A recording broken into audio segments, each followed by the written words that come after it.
토트넘이 레스터시티와의 경기에서 패배한 건 완벽한 엔지 감독의 책임입니다. 부상자 명단에 올라있지 않은 중요 몇 선수들이 에너지 고갈 상태였습니다. 특히 손흥민, 클루셉스키, 페드로 포로, 아치그레이가 그렇습니다. 아치그레이는 센터백 풀백을 오고 가면서 반더벤, 로메로 이타르의 전 경기를 출전하고 있습니다. 그레이는 유로파리그 선수 대표로 나와서 인터뷰까지 했는데 어떤 면에서는 지금 상황이 출전 기회를 잡기 어려운 선수들에게는 기회가 되기도 한다고 했습니다. 아마 그레이도 이렇게까지 많은 기회가 올 줄은 몰랐을 것입니다. 18살이라고 해서 철인이 될 수는 없으니까요. 이제 경험이 많은 클루셉스키, 포로, 손흥민이 있습니다. 이 3명은 에너지 고갈 상태인데 엔지 감독이 에너지 고갈 상태를 인정하면서도 똑같은 전술로 많이 뛰는 경기를 요구합니다. 완전 바보 아닙니까? 지금 토트넘이 실험 단계 아니잖아요. 엔지 감독은 패배 후 인터뷰에서 선수들은 노력했다. 선수들을 탓할 수 없는 경기였다라고 했습니다. 선수들에게 초인적인 에너지가 기적처럼 나올 수 있길 원한 건가요? 포로가 히샬리송에게 크로스를 올리면서 선제골이 나왔습니다. 크로스가 좋았어요. 넌 그냥 제발 그렇게 센스있게 키패스 올리고 크로스만 올려라 좀. 왜 슈팅을 혼자 남발하는 건지 모르겠습니다. 포로가 혼자서 슈팅만 5개를 했습니다. AI 평점은 포로가 1등을 했습니다. 19위 팀, 7연패의 팀을 상대했는데 풀백의 공격 1위를 한 것입니다. 풀백은 수비수이고 수비를 잘하면서 공격을 해야 하는 역할인데 동점골의 빌미도 포로였습니다. 어떤 느낌이냐면 공격할 때 겁나게 적극적이다가 수비할 때는 느긋합니다. 에너지는 한계가 있다면 어디에 신경을 써야 하겠습니까? 이거 누가 지시해야 됩니까? 풀백이 공격 관여가 심할수록 미드필더는 더 뛰어야 합니다. 죽어나요. 공격수들도 수비 가담을 해야 합니다. 에너지 고갈 상태에서 공격적 풀백을 그대로 써버리면 어떻게 버티냐는 겁니다. 포로를 쓸 수밖에 없었다? 풀백은 3명이 있었습니다. 포로, 아치그레이, 레길론. 지금 19위 팀을 상대로 하는데 편히 쉰 레길론이 있었습니다. 결과론이지만 감독이 미쳤다고 봅니다. 에너지 고갈 상태면 아치그레이가 본래도 오른쪽 풀백, 수비형 미드필더이기 때문에 포로를 쉬게 하고 그레이, 레길론으로 해도 충분했습니다. 그레이는 이틀 전 호펜하임전에서도 왼쪽 풀백으로 선발 출전했지만 이전에 그래도 센터백으로 튀었기 때문에 포로보다는 그래도 에너지 면에서 더 낫습니다. 에너지가 필요하다면서 그걸 미드필더에 쏟아부으려고 하다가 화근이 되었습니다. 사르가 부상이 회복이 안 됐기 때문에 결과적으로 또 출전했으면 안 됐다고 했습니다. 결국 컨디션이 좋지 않은 사르다 보니 미드필더 기동력이 떨어져 있고 후반 시작하자마자 압박에 고전하면서 당하게 된 거잖아요. 미드필더가 부족했던 거 맞습니다. 하필 메디슨 이자석도 부상으로 인해서 출전 불가가 돼버렸습니다. 그래서 미드필더 자체도 부족했습니다. 하지만 미드필더를 대신할 선수는 있습니다. 클루셉스키가 있잖아요. 클루셉스키가 중앙에서 더 잘한다라고 엔지 감독 본인이 얘기했고 클루셉스키도 중앙에서 플레이하는 걸 선호했습니다. 공격형 미드필더로서와 오른쪽 윙어로서 어디가 더 체력이 중요한지는 따질 수 없는 영역입니다. 클루셉스키는 부상이 없지 않는 이상 출전을 해줘야 하는 선수가 맞습니다. 그런데 공격진에 무어가 이미 있었습니다.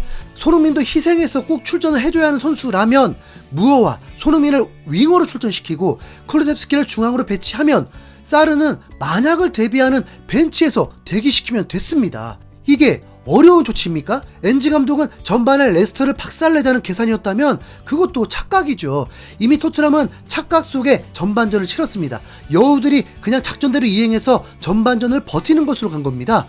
토트넘의 선수 부족, 선수들의 체력 고갈, 거기다 이틀 만에 다시 경기. 이거 분석 못하는 사람이 어디 있겠습니까? 손흥민이 전반전에 레스터시티 수비진을 해집는 활약으로 분위기를 끌어올렸지만 물론 멋진 슈팅들이 골이 되었다면 달라졌겠지만 그 슈팅 퍼포먼스만으로도 손흥민은 매우 좋은 활약을 하고 있었습니다.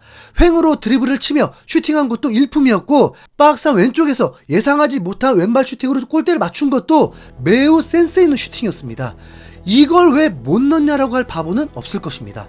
토트넘은 어차피 문제가 있었기 때문에 클루셉스키를 중앙 미드필더로 출전시켜도 별반 다르지 않았습니다. 클루셉스키를 중앙으로 보내면 에너지가 넘치는 무어에게 기회가 생기고 손흥민은 오른쪽으로 양보해주면 됩니다. 보세요. 그레이, 드라구신, 벤 데이비스, 레길론, 벤탄쿠르, 베리발, 클루셉스키, 손흥민, 히샬리송, 무어. 토트넘 부상자가 속출한 상황에서 이 정도 라인업이면 괜찮았습니다. 여기서 에너지 고갈 상태니까 풀백들아 공격을 줄이고 라인을 전부만 내리자. 우선 진을 칠 수 있도록 촘촘하자. 그러면 손흥민도 불필요한 에너지 소모 없이 상대 수비를 깨는 역할에 충실하면 됩니다. 얼마나 안타까웠는지 아십니까? 후반 70분 정도였습니다. 손흥민이 패스 미스가 있었는데 그걸 만회하기 위해서 역주행으로 미친듯이 추격해서 발악을 하듯이 태클까지 하는데 정말 속으로 울게 되더라고요. 또 한편으로는 진짜 미쳤다. 예전 우리 한국 나이로 손흥민이 34살이거든요 지금. 이 나이에 이틀 쉬고 70분 상황에 그런 질주를 하는 것 자체가 감히 와 진짜 이런 선수가 있을까 싶습니다. 엔지 감독은 진짜 바보입니다. 레스터 시티가 앞선 상황에서 공격 축구를 할 것도 아닌데 손흥민을 스트라이커로 박아버렸습니다. 냉정하게 손흥민이 등지면서 힘으로 버티는 플레이까지 잘한 선수가 아닙니다. 본인 장점을 살리도록 최적화를 만들기 위해서 근육량을 높이는 것마저 안 했습니다. 히샬리송을 무어로 교체를 하고 나서 그나마 그게 되는 선수는 클루셉스키였습니다.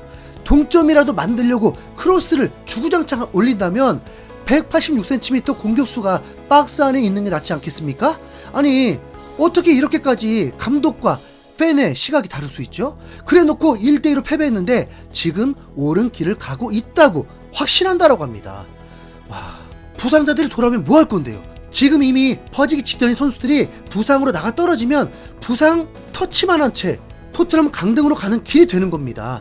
일부 팬들이 토트넘 강등되는 거 뭐 보고 싶다고 하는데 손흥민 팬은 아닌 것 같습니다. 손흥민의 명예가 실추되는 일입니다. 정말 토트넘이 강등되는 거 뭐 아무 상관 없습니다. 하지만 손흥민이 이적하고 나서 일어나도 될 일이잖아요. 5년 전에 챔피언스리그 준우승을 하고 챔스를 밥 먹듯이 나가는 손흥민이 몸담은 팀이 손흥민이 팀을 이끌고 있는데 강등되는 일이 벌어지면 그거 평생 짐됩니다. 이걸 벗어나는 건 유로파리그든 뭐든 우승밖에 없습니다. 그거 하나 보고 지금 가는 거잖아요. 뭐 우승이 쉽습니까? 팀이 안정이 되는 게 급선무입니다. 4일 뒤에 유로파리그는 숨을 살짝 돌릴 수 있습니다. 선수들도 몇몇 복귀가 됩니다. 홈 경기고 상대가 레스터 시티보다 살짝 더 센 팀입니다. 그 팀이 압박하면 토트넘은 또 위험할 수 있습니다. 어차피 뭐 15위였던 거 지금도 15위입니다. 목표는 10위까지만 보고 이제부터라도 패보다는 승이 많기만 바랄 뿐입니다. 맨유는 졸전을 펼치다가 마지막 13분 사이에 플레이가 살아나면서 원정에서 풀럼을 잡고 12위까지 올라버렸습니다. 이런 진짜 이게 바로 B클럽과의 차이인가요? 네, 토트넘만 외톨이가 되었습니다. 반전은 어디서 일어날 수 있는지 처절하게 기다려보겠습니다. 이상 흰수염고래였습니다.